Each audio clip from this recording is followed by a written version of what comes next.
When you think about the essence of spiritual warfare, it has to transcend whatever happens on this planet. What I mean by that is this: if we believe that at the end of this life everything is over, that it's a done deal, then why wouldn't we live the way that the world tells us to live? What I mean by that is, if you only go around once in life, then do it with all the gusto you can. I think I heard that somewhere. Which means that you live for the flesh. You live with whatever satisfies you here. But if you believe that this is not the end, that there has to be something more, that when this life ends, there is another, then you begin to understand what spiritual warfare is about. It's not just about what goes on here on this planet at this time. That the true essence of spiritual warfare has to do with just that, spirits. Now, Jesus, for example, after resurrected, said, when he came in his resurrection body, he told the apostles, touch me, feel me. I'm not a ghost. That's another word for spirit. I'm not a spirit because a spirit doesn't have flesh and bone. And what he was telling them is that because we are spirit. Now, we definitely are body. As a matter of fact, we are triune beings. What I mean by that is that I am body. I'm not just a spirit who lives in a body. My body is part of me, which is one of the things that makes us different from an angel. That I'm also a heart, and the emotions come together, and if you like. And I'm also a spirit, which means there's a part of me that's been made in the image of God. That's what is back at the book.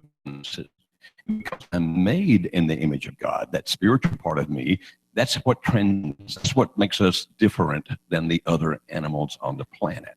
I mean, we are animals, but we're different than they are in the sense that we have a different kind of intelligence and we're spiritual beings. The Bible picture is that this is not the end. Happens, it's actually moving us to a different realm. And if you understand that, then you understand what they're really trying to do to us. When I say they, I mean the bad guys, the evil ones, the spirits that work for Satan, the prince of the power of the air, powers and dominions, Ephesians chapter 6 talks about. What they're going to do is get us to focus as much on this life as possible. And by focusing on this life, we're easily discouraged, we're easily frightened, we're easily deterred. But if we focus on the next life, then things change about the way we perceive this life. So if you have a Bible, turn to 2 Corinthians chapter 4. 2 Corinthians chapter 4, I'm going to begin reading in verse 13. 2 Corinthians 4:13. The Apostle Paul is the one who's writing here, and he's writing by the inspiration of the Holy Spirit. He says, it is written, I believed, therefore I have spoken. With that same spirit of faith, we also believe and therefore speak. Because we know that the one who raised the Lord Jesus from the dead will also raise us with Jesus and present us to you in his presence. All this is for your benefit, so that the grace that is reaching more and more people may cause thanksgiving to overflow to the glory of God. Therefore, we do not lose heart. Though outwardly we are wasting away, yet inwardly we're being renewed day by day. For our light and momentary troubles are an eternal glory that far outweighs them all. So we fix our eyes not on what is seen, but on what is unseen. For what is seen is temporary, but what is unseen is eternal. Now, we know that if the earthly tent we live in is destroyed, we have a building from God, an eternal house in heaven, not built by human hands. Meanwhile, we groan, longing to be clothed with our heavenly dwelling, because when we are clothed, we will not be found naked. For while we are in this tent, we groan and are burdened, because we do not wish to be unclothed, but to be clothed upon with our heavenly dwelling, so that what is mortal may be swallowed up in life. Now it is God who has made us for this very purpose and has given us life and has given us the Spirit, that is, given us the Spirit as a deposit, guaranteeing what is to come. Can I get a different microphone, please? This is driving me crazy. This one right here? Thank you. Okay, is that on? Test, test, test. Okay, can you hear that? Good. I don't know about you, but that was driving me nuts. All right. I hope that you read I hope that you heard the passage I read. Understand that when God things in that verse and give some basic principles and see if I can wrap all that we've been talking about this weekend up together. Okay. Back in the beginning, in the Garden of Eden, when God put Adam and Eve, you understand that they were designed to live in a body forever. It was the intention that they would when they were placed in the Garden of Eden. Now, you remember the story there, so that when they were placed in the garden, God said, you can have everything. You can have everything in here except the fruit of that one particular tree over there. Now, this tree over here you really want to eat because it's called the tree of life. And that was what was affecting the human body so that it could live without getting sick, without dying. The other tree was the knowledge of good and evil. Basically, what that means is he's telling him, I have made you a creature of choice. You can choose to serve me or you can choose not to serve me. Now, if you remember the Genesis story, what happens is this snake comes, we understand that to be Satan, and he tempts Eve, and she eats of that fruit. And then she talks to Adam, and he eats of that fruit, which now puts God in a divine dilemma. You say, what? Okay. Are there some things that God can't do? Yes, there are some things that God can't do. You say, wait a minute, he's God, he can do everything. No, he can't. For example, in Titus 1, we're told that he cannot lie. In Hebrews chapter 6, verses 18 and 19, we're told about two immutable things. It is impossible for God to lie. So God can't lie. You say, what do you mean? If God were to lie, then God would be violating his very nature. Therefore, he could not be God. Now, in the Garden of Eden, he told him, he said, if you eat of that tree, the day you do, you're going to die. Now, if you've read that Genesis story, you know that Adam lived 950 years. You go, so wait a minute. He said the day you eat it, you'll die. Yes, if you understand what the word death means. Now, physical death is going to start because he's going to throw them out of the Garden of Eden where they no longer have access to the tree of life. Apparently, it took a few generations for some of that to wear off because they continued to live for hundreds of years for a while. Like Methuselah lived 969 years. So it appears it took a while for that to wear off. But they began to die that they would not have done before. By the way, I think it'd be cool if I only had to eat one piece of fruit to live 950 years. Then I could eat bacon the rest of the time. I think it would be cool. You guys ever had a Krispy Kreme donut? In the Old Testament, it was called manna. You say, how do you know? Because it wasn't any good the next day, remember? That's got to be a Krispy Kreme donut. Okay, I was making that up. All right. But the tree of knowledge of good and evil did cause death in that death started that day, physical death, and that all the maladies have come since then have been as a result of that. Now, the other part of it was that they did die, that they spiritually, which is what put God into the divine dilemma. Understand that in the Bible, the word death means separation.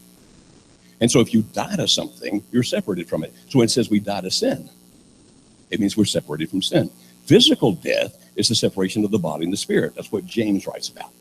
That when the body and the spirit are separated, that's when we're physically dead. By the way, you know that sometimes the attorneys argue as to when a person's really dead. Have you noticed that? Many years ago, most of you won't even remember this, there was the Karen Quinlan case, I think was her name. She had taken Valium and vodka and gone into this brain dead situation, but she was still breathing with the machines, and they were debating over whether she was alive or not. I remember a physician talking about that, and I said, you guys just have too much education. I'm just a young man, but I know when somebody's dead. He said, okay, hot shot. When? I said, it's when the spirit leaves the body. He said, when does that happen? I said, you're the doctor, you figure that out. But death to God meant that they were separated from God. And there's the divine dilemma. He loved them. He put them on this planet with the intention that they would live here in harmony with nature so that none of the animals were threatening to them.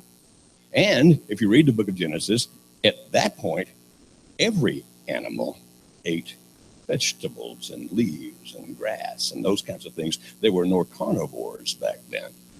And so here they are, all in this great harmony that now humans mess up because of the temptation and the sin. So God has planned a new earth. You can read about it in many passages. For example, if you want to look at it this afternoon, go to Romans chapter 8 and read about it there, where he says that the whole creation is groaning as in childbirth, looking for the new earth. The new earth will come with a new heaven. That'll come at the end of all things when we also get new bodies. More about that in a few minutes. But here they are. Here they are. They've sinned. God says, okay, I told you that if you do, you'll die. Now, you're separated from me, but I love you. I don't want you to be separated from me. Now, I can't just pretend you didn't do it. Again, we're talking about the very nature of God. If he says the day you do it, you will die, and he can't lie, then death has to take place. Are you following? But he wants them back. And so at that point is when we're told about this plan that he's put into existence. And basically, the thread that ties the entire Old Testament together is someone is coming. And it has to do with the fact that he's going to send part of himself, we understand to be the Logos, the Son, who's going to come and become flesh and be one of us. Because God doesn't want us separated from him. God wants us with him. And so it goes to this plan, this unusual plan. Now, you understand that even the New Testament repeats the same principle. Romans 6:23 says, if you sin, you'll die. Have you read that passage? Okay. By the way, that means that there can be an eternal separation from God. Not just here, but hereafter. And when we read our Bible, that's what we typically would refer to as hell. Can God send anybody to hell? Actually, it's the wrong question. The right question is, how can a just God take anybody to heaven? Because here he is, this holy being who is sinless, who made us with the idea that we would be sinless, and then we don't do it. And how is it he's going to get us back over here? Now, I realize in today's culture, it is not popular to talk about hell. But you understand it is still a biblical concept. Today, it's more of a cuss word, right? Actually, it means almost anything you want it to. It can be hot as hell or cold as hell. Have you noticed that?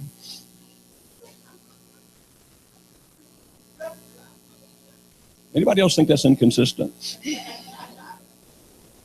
Well, you say, well, that's when hell freezes over. You look at that and go, the word doesn't mean much to our culture. Now, it's there. It's in the Bible. I don't talk about it today like I did when I was a young preacher back in the 1970s. For example, I was born in a farmhouse in a little community in South Alabama called Rose Hill. Population in 1960 was 160. It has since declined. I was born in the living room because that's where the fireplace was, and it was February, so they pushed my mother's bed into the living room for me to be born there. So I'm country through and through. You're thinking, you felt like you had to tell us that? When I was a very young minister, I was preaching for a church in LaGrange, Georgia, and a little church in Rose Hill, that's a little community, actually called and said, now they use Southern language, they said, we heard you made a preacher. Anybody familiar with that terminology? I said, well, I'm making one. They said, we haven't had a revival here in 15 years, thought it might be time to have one. Would you come down and speak for us in revival? And I thought to myself, I don't know how to do that. But I said, sure, because it was my first chance to go somewhere. So I thought, this is exciting. So I called my parents and said, will you be my revival team? They said, what do you mean? I said, just go down there and find all the people you grew up with and bring them to church, okay? So we went down there. That church, by the way, on a typical Sunday had 19 women. And that's it, except a gentleman from OPP, Alabama. It's actually spelled that, which is short for opportunity, which they could not spell.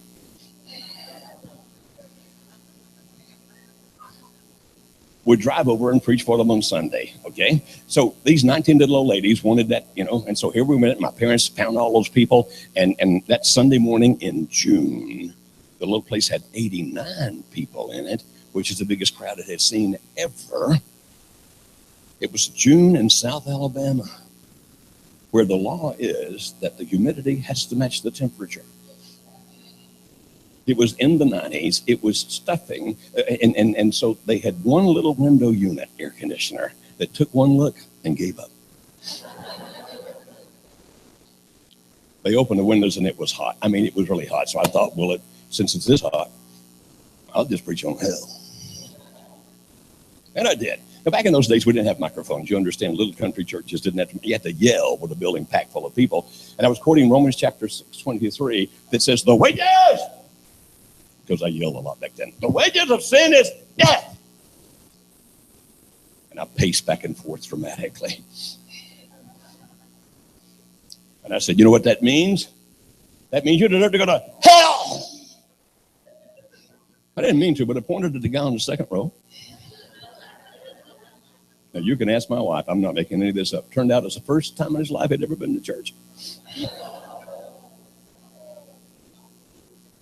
It made him so nervous, he lit a cigarette right there in church.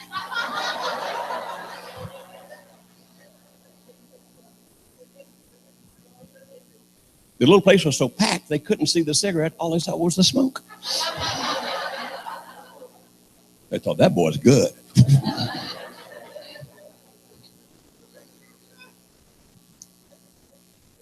I don't talk about hell that way anymore. As a matter of fact, the very concept of it saddens me.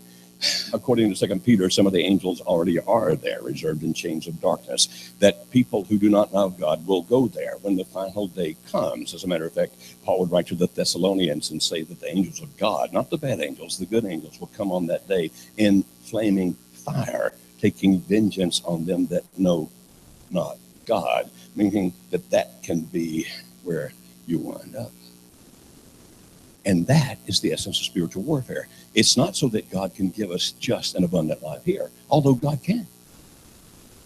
It's not just so God can bless us as to what occurs here, although God does.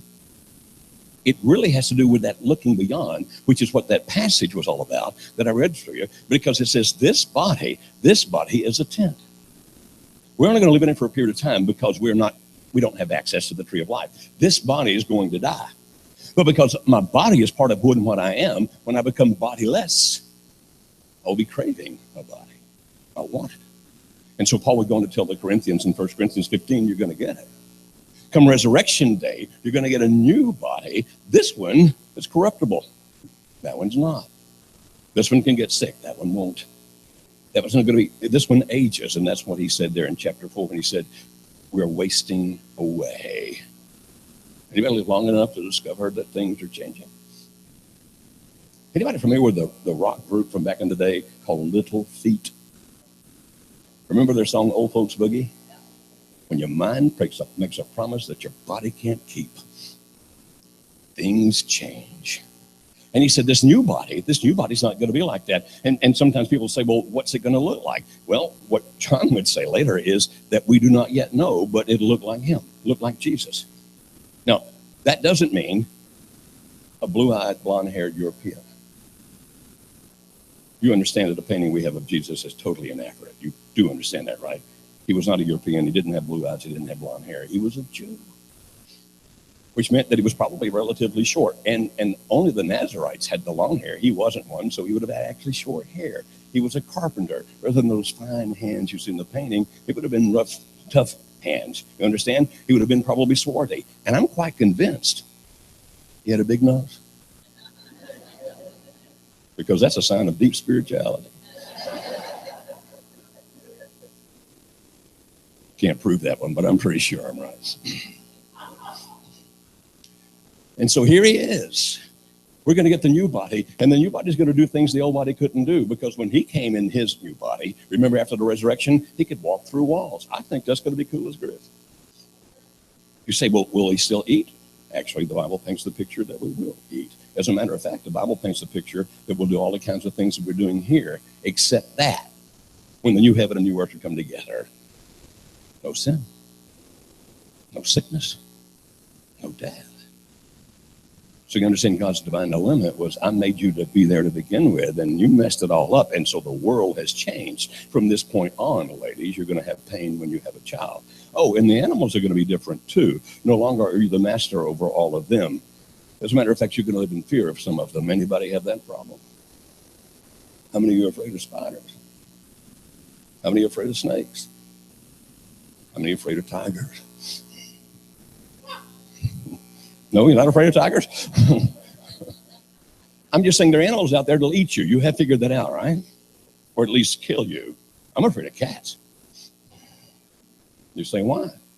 Because if you have a pet cat and you die at home, it will eat you. So we go through this. I'm not really afraid of cats. I'm kidding. We have a cat. He's a killer. I mean, he really is a killer. He's still got his switchblades. We call him Al Cat, short for Alley Cat. And he's a murderer. He brings the bodies to show us. I walked out one day, there was a half a squirrel. Alice said, feed the cat. I said, I don't think he's hungry.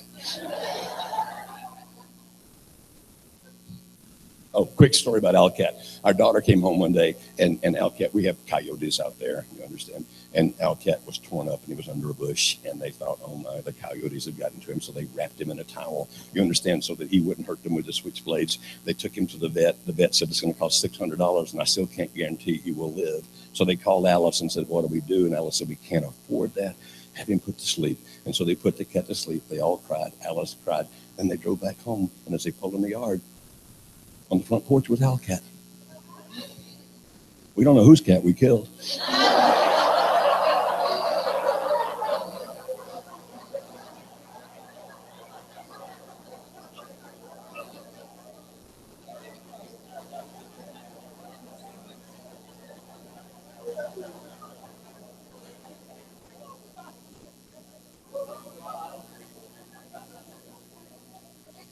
So how does God then, when we've separated from ourselves from him by sin, how does God get us back? And so here's how the plan goes. It took a few centuries, and I don't know why. God does everything in his own perfect time, you understand? And now part of the Godhood, we sometimes refer to as the Trinity. The one note is the Logos, John chapter 1, also called the Son, implants into a young woman who is a virgin, and he's born, and he grows up. We could talk about all kinds of things that happened in that, knowing all the time what his purpose was. So what's that? God's law required death. If you sin, you die. And there's nobody else that can die for me because I've got my own sins. You understand? I can't die for you. I've got my own sins. And besides, I'm just a human being. Even if I could trade my life for one, it would just be one. And so God said, the way I will fulfill my law is that I will become one of you. It gives him a couple of things. One is he understands a lot more about what we face by living in a body like ours, about the pain, etc., etc. The Bible says he was tempted at all points like as we are, meaning he went through all the things. Sometimes you might think, well, he wasn't tempted with all the stuff I've been tempted with. It's kind of like this. How many notes are there? How many chords are there on a piano? I mean, I really don't know. I'm not an artist, but there's only so many, right? Do you think every piece of music has been played on every piano? The answer is no. But do you think that every piano's had every note played? And the answer is yes. When it says where he's tempted like us, understand all the same emotions came into play. You think he knows what it's like to be turned up? You think he knows what it's like to have one of his closest friends become a traitor? Do you think he knows what it's like to lose children? I mean, all the same emotions. So he lived here a sinless life, and then we get to what's called the cross. And let me explain that, because this is the crux of spiritual warfare. You understand that the devil's forces tried to kill him when he first came. He went into that woman, he became a child, and if you remember the Bible story, they came at him in that the king had every male child 2 years old and younger murdered. But an angel, actually I think it was Michael, had come to Joseph in the meantime and said, get the boy out of town. And so they left the country, and so he wasn't murdered. Later the angel said, you can go back now, and they did. And he grew up having this life of living and understanding humanity and what we're about. And then he got toward the end, and he knew what was coming, and he got scared. He said, whoa, God never gets scared. Not in God form. But remember, in human form, he experienced all the same emotions as us. So he tries to tell his three best friends. Now, he had 12 apostles, but three of those were his best friends. They hung out with him all the time. Peter and James and John. James and John were brothers. And so they were the closest to him. So he starts telling them what's coming because he's worried about it. And if you remember, when he told them what was coming, Peter said, nope, can't happen. They had this idea that Jesus was going to raise an army and beat the Romans and all that kind of stuff, and that couldn't happen if he were dead, you understand? So Peter said, nope, not going to happen. You want to see how upset Jesus already was about what was coming, how worried he was about what was in the wind? He looked at one of his best friends, Peter, and he said, get behind me, Satan. He called Peter Satan. Pretty strong language, don't you think? But whether Peter realized it or not, he was actually arguing for Satan's side, although Satan yet did not know that. And then he gets even closer, and he's got nobody to talk to. Even his best friends won't talk to him about it. And so one night he takes these guys up on a hill. It's called the Mount of Transfiguration by most religious people. He goes up on a hill, and he starts praying, and they fall asleep. Now, these guys were fishermen for a living. I mean, they've been getting up before daylight all their lives. And probably going to sleep at dark. And so he's up there in the nighttime praying, and they fall asleep. And when they wake up, God has sent two people from the world of the dead back, Moses and Elijah, and they're talking to Jesus. And if you read the accounts, you'll see what they were talking to him about. His impending death. Why? Because nobody on earth would. Even his best friends.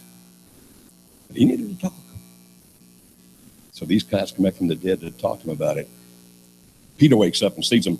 One of the Gospels actually uses the word babble. He babbled. Anybody ever relate to Peter? He just babbled. Lord, it's good to be here. We'll make 3 altars and worship all 3 of you. God called him down. You ever been called down in church? What if God did it? Hey. God called him down. This is my son. This is the one. Okay, fine.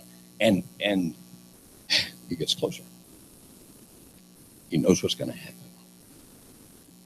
The devil's forces are trying to stop him in every way that they can. They don't really know exactly all he's going to do while he's here. They don't understand the plan. Paul would say that later.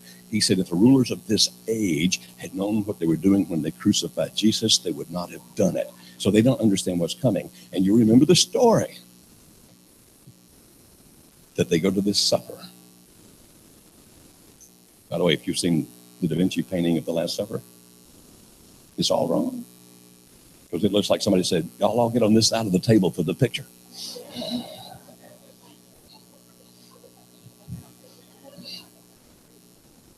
Doesn't it look like that to you? First of all, they didn't eat in chairs. They had tables that were 12 to 18 inches high. They would lie on their left side, prop on their left elbow, and eat with their right hand. When I was a teenager, we did that one time to see what it was like. It's so cool. If you're hungry, you can rake food into your mouth.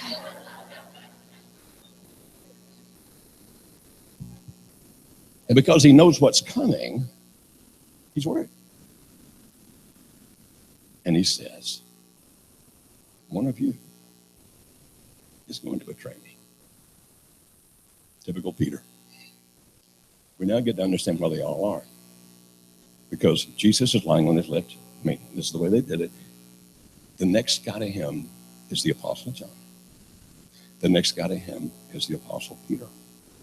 You say, how do you know? Because when he says, one of you is going to betray me, Peter leans over to John and says, ask him who. And John does something that if they'd been sitting in chairs would have been awkward. But based on the way they were eating, makes all the sense in the world. He put his head on Jesus' chest. What that means is he was like that this. He just laid back. He laid his head right on Jesus' chest. Their eyes are like an inch or two apart. And John said, me? Is it me? No, it's not you. And he looks at Judas and says, if you're going to do it now. And Judas leaves and they go to the garden. And as you recall, they fall asleep. All but Jesus. Here are the three fishermen asleep. Jesus comes back and wakes him up one time, uses that famous phrase, the spirit is willing, but you know what I'm saying. And so Jesus goes back over here and he's praying. And Dr. Luke was a physician. So Luke sometimes gives us details other gospel writers don't give because he was a physician. Dr. Luke says when he was praying, he sweated, as it were, blood. When I was a young guy, I used to ask every physician I met just about, what does that mean? What does that mean? And I finally found a guy and he said, oh, I've seen that. Really? I'm an ER doctor. By the way, many people in the ERs around the country have verified this since then. He said, I've seen it in the ER. I said, what does it mean? He says, it's when you become so agitated, so emotionally uptight, that your heartbeat increases, you typically begin sweating, and the blood pressure goes sky high, so that sometimes the capillaries in the forehead actually burst. And because you're sweating, it just mixes with that sweat, and it looks just like you're sweating blood. I said, so when you read that, he says, it tells me he was terrified. Really? But that's what he prayed. Father, if there's any other way, please take this cup from me. But there wasn't. Why? Because the wages of sin is death. And I'm a sinner. And so are you. So what happens? You remember how that they came to arrest him? Peter, the impetuous Peter, grabs out a sword and says, let's fight. Takes the guy's ear off. Now, Peter was not a swordsman, so that wasn't like, there's your ear. Peter was a fisherman. If he took that dude's ear off, he was trying to split his head in two. And the guy just moved and the ear went off. Jesus reaches down, puts it back on, and heals it. Peter's got to be thinking, if you're going to keep healing him, it's going to be a long war.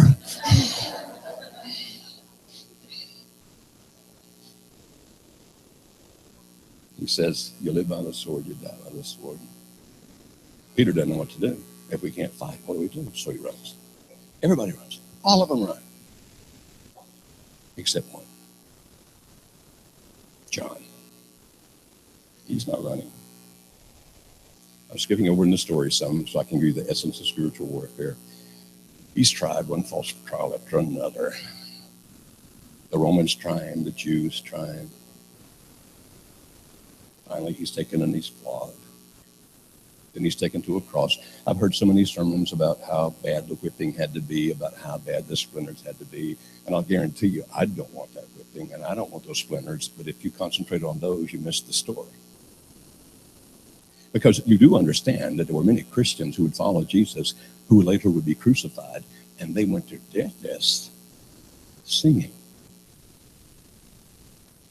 Were they braver than he?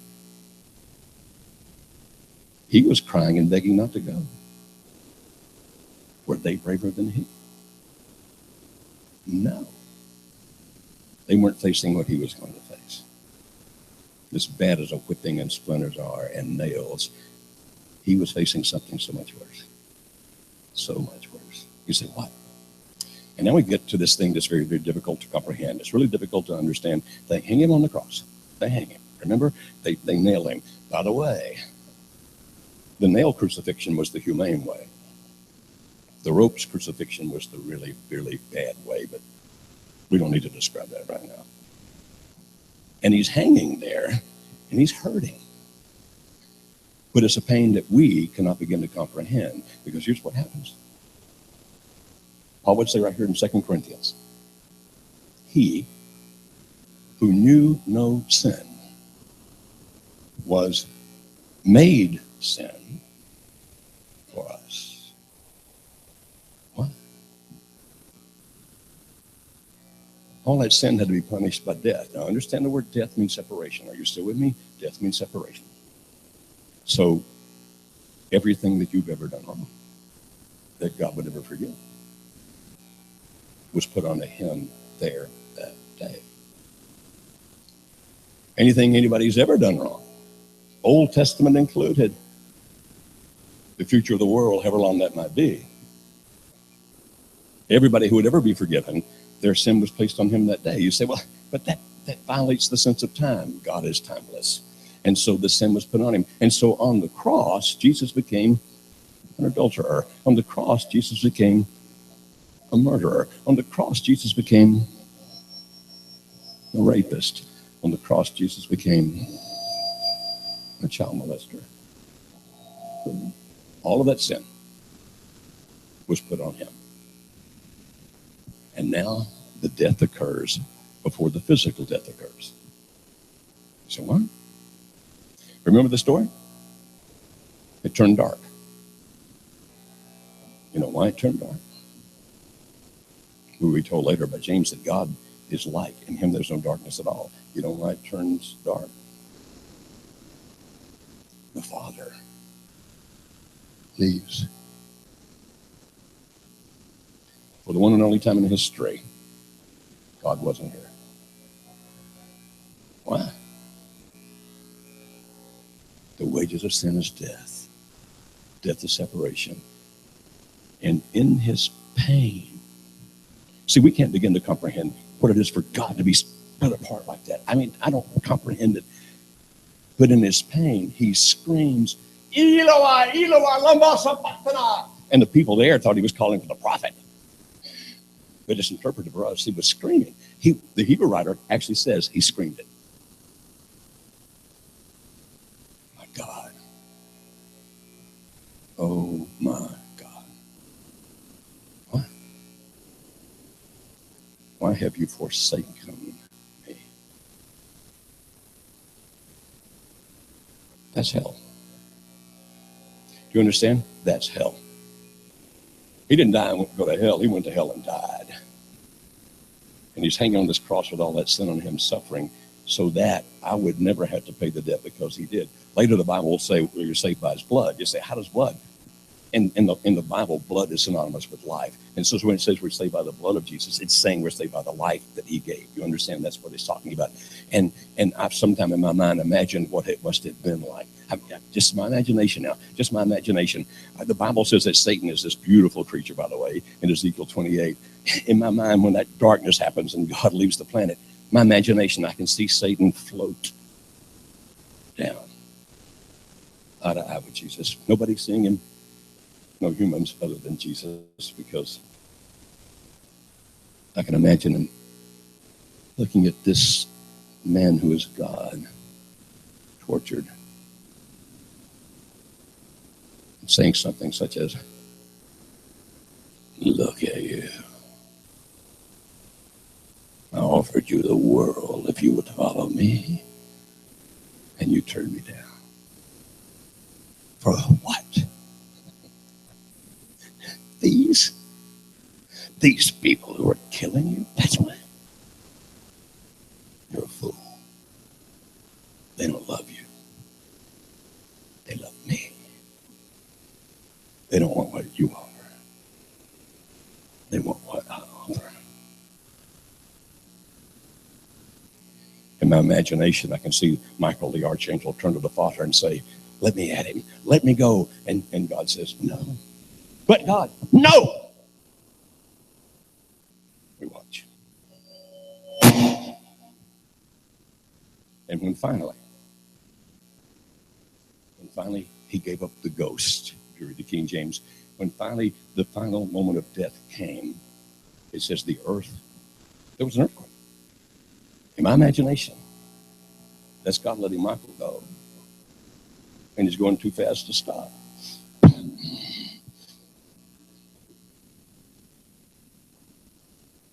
And what happened? He made it where I can be forgiven of anything, everything. But it's all because, like he gets his new body 3 days later, I get my new body come Resurrection Day. I mean, I'm going to paradise in between, but I want my new body. I really want my new body. I don't want this body anymore. I want my new body to look like Robert Redford 30 years ago. before the Sharpay period. You say, what will our bodies look like? They're going to be magnificent and apparently all about the same age that Adam was. So, my daughter, who had brain damage at birth, who is mentally retarded, that's actually the phrase they use. I know that's offensive now. Sometimes we just call it mentally handicapped. When she gets her new body, there won't be any missing brain cells. She'll be as smart as everybody else. Nobody will laugh at her again. She'll never come home again saying, Dad was an idiot. Dad was a retard. I won't ask that question anymore. We get a new body, period. No pancreatic cancer. Oh, I was teaching this one time in Houston, and I had to leave really quick so I could catch a plane. They had a huge lobby in this church. And so I walked out of the pulpit, headed down the lobby to catch my ride to the airport, and I heard something running behind me. Looked around, there was about a 15-year-old kid gaining ground on me, so I just gave up. I stopped, he ran next to me, he said, hey, I want to know something. I said, what? He said, well, I get a new one of these, and he pulled his leg off. I said, no, you won't need one of those. You'll have your own, bud. Babies will be grown. Old people will be young. No Alzheimer's. If you really believe that, and by the way, I do, with a new heaven and new earth, it's going to be amazing. It's going to be awesome. An earth where I don't have to be afraid of the end of the animals. I just hope we don't all have to be vegetarians. I mean, God, can't we kill a cow every once in a while?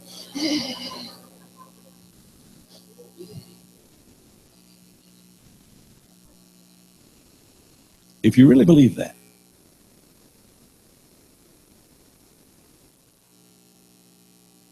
then why would you follow the ways of the flesh, which at best is a spot of time? Well, what if I live to be 90? Compare it to eternity. It's that fast. I'll tell you what. Just this life goes that fast. Just last year, I was 30. I'm telling you, it's what it feels like. Anybody live long enough to know that? Just last year, I was 30. This life goes, and you say, what? I've got all these fleshly desires. Yes, but it comes from the flesh. And the new flesh is not going to have that. And that's why Paul would say, don't follow the flesh, follow the Spirit. And what happens? You live a different life. You have peace and love and joy, all those kinds of things. And instead of chasing one thing and chasing another and chasing another, you say, but you've already told us that the bad guys will punish us. Yeah. There's a battle. But the worst they can do is kill us. It's the worst they can do. And guess what? I win. I do. Because come Resurrection Day, I'm getting a new body. I'm going to live here on this planet again, but unlike what it is now, no tornadoes. I do hope there's football. But do you understand what I'm saying? Spiritual warfare is about trying to keep people from thinking about that, by making them focus on this and all that goes here. Because the devil wants as many people in hell as he can get there. Why? Because he can't go to heaven. And like other evil, he doesn't want you to either. If I can't have it, I don't want you. Oh, and by the way, if you're in hell, guess who's going to be the boss? He said, oh, no, he'll be in hell too. Hey, if you went to some big bad prison, you think the bigger and better prisoners are going to make life miserable for you? Who do you think they're going to take it out of? So it's spiritual war. It's all about the next life. If you focus on this one, you won't get that one. If you focus on that one, it doesn't make this one perfect. But it gives you courage. It gives you strength. It gives you the ability to endure. And hopefully, it makes you So we take as many people with us as we can. You say, well, really? Yeah, and Robert's going to tell you how. Really? As many people as we can, and that's